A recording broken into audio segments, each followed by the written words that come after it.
now there's a pretty universal expectation that the Fed will move, especially after the employment report.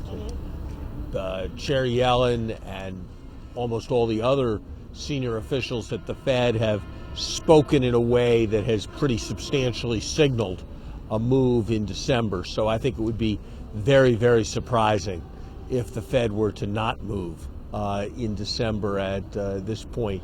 I think the more interesting question, given that that question is largely settled, is, for better or for worse, is what will be the trajectory.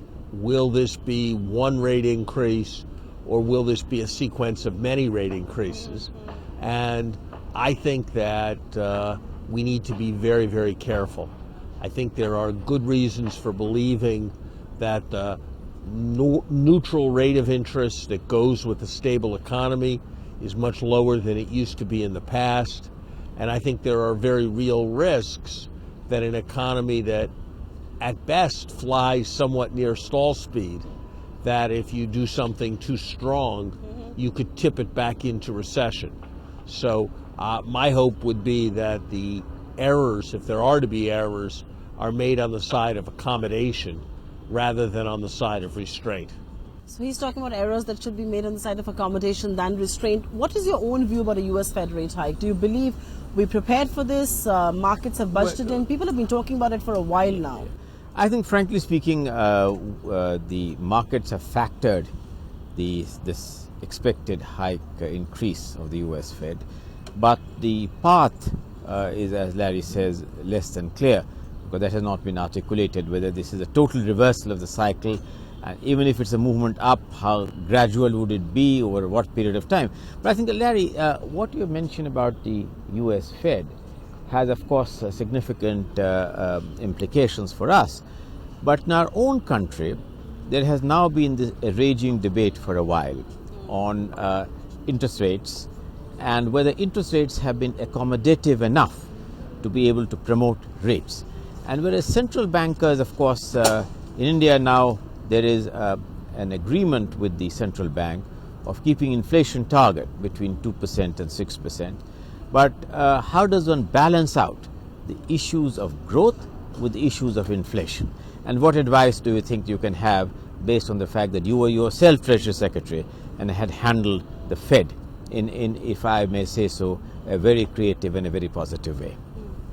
It's very kind of you to say. Of course, part of my handling as Treasury Secretary was respecting Chairman Greenspan's, who was then the chairman's, independence and ability to carry on his monetary policy without my direction, although we certainly cooperated closely on issues relating to the international financial system, issues relating to the dollar, issues relating to a variety of kinds of structural reforms. I think it would be to be hoped that the Indian Central Bank would be able to operate with substantial autonomy, but that it would use that autonomy in a way that reflected the imperatives of growth in India.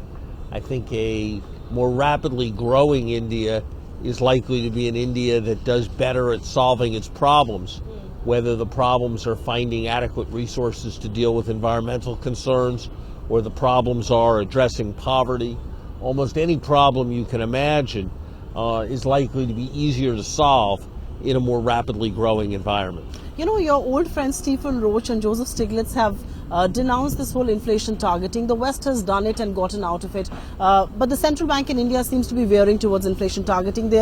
Should a central bank at all be focused on a single-minded purpose like the RBI is at the moment? I'm going to ask you and then, of course, go to Mr. Singh on this. I think it's very difficult to know. I'm not a particular fan of trying to reduce complex decisions to single numbers. And so I'm not sure that a central bank can have only one objective, and I'm not sure that that one objective can be summarized by a single number for a single price index. On the other hand, I do recognize the importance of clarity in communications. And I think targeting regimes have contributed to clarity in communications. But I'm not a particular enthusiast of a inflation targeting regime in an environment where as much is uncertain as in India. Fair point indeed. You want to come in on that? You know, I just want to say that I agree with Larry that central banks must really, as far as monetary policy is concerned, function with a fair measure of autonomy. But I think the accountability to Parliament is indivisibly rests with the finance minister, which embraces areas beyond mere inflation targeting. And growth remains a central objective of any elected government. So the balancing of monetary and fiscal policy, of course, is important, but a single-minded focus on inflation and inflationary band, an agreement now which has been signed with the Reserve Bank, has to be always combined with a wider view of the economy on how growth and growth impulses are behaving.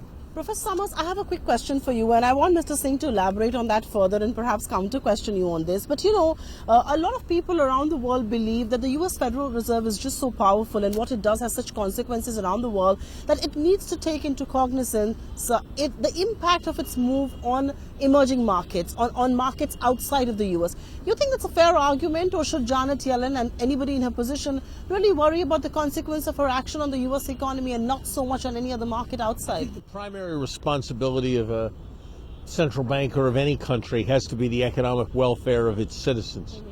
On the other hand, I think that if the rest of the world stalls, that has important consequences for the U.S. economy. And so, as part of worrying about the economic interests of U.S. citizens, I don't see how any Federal Reserve chairman can fail to take account of international factors and can fail to want to signal sensitivity to those factors. Well, you know, I of course entirely agree that the mandates of central bankers are national mandates, and therefore they have to really act in what they believe is in the best interest of the country concerned. At the same time, I think, Larry, you'd agree that in an increasingly interdependent world, and also in the ambit of the consultation process, with an extension of the G20 consultation process, some degree of harmonization on how central bankers of the G20 need to act in a manner which is not disorderly for the growth of the global economy as a whole is a factor, I think, which deserves a further articulation than has been possible so far. That's a fair point. You have a question on the relationship between the central banks and treasury secretaries, or central banks and the government on one hand. We've seen a tumultuous relationship in India here in the past. I'm sure Professor Summers will have a reason or a lesson or two to share on this. You want to articulate a question on that? Well, let me say, Larry, that the relationship cannot always be written in stone. At the same time, it cannot be really left as opaque and vague in view of the fact that unlike the US, where the head of the central bank has periodic and sometimes less than periodic hearings in the Senate and the Congressional Committee, as far as India is concerned, the indivisible responsibility on issues of growth and on issues of the general health of the economy rests with the finance minister. And that's, I think, where the issue really arises between parliamentary accountability and through parliament to the people of the country who have elected a particular government.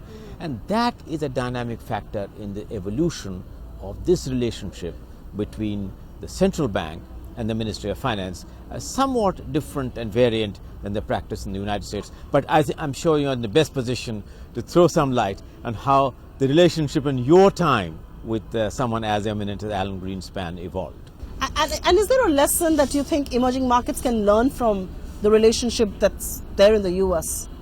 I think in general the right principle is politics sets ends, technocrats determine tactics. And I think that most successful formulas will have a bit that character. I think if the technocrats start setting the objectives, democratic accountability is being undermined. I think if the politicians get too near the printing press, there's risks of irresponsible behavior. Find us on Facebook at facebook.com/ETNow and don't forget to click the like button. You can also follow us on Twitter at ETNowLive. To stay updated with all our programming, hit the subscribe button on our YouTube channel by logging on to youtube.com/user/ETNow.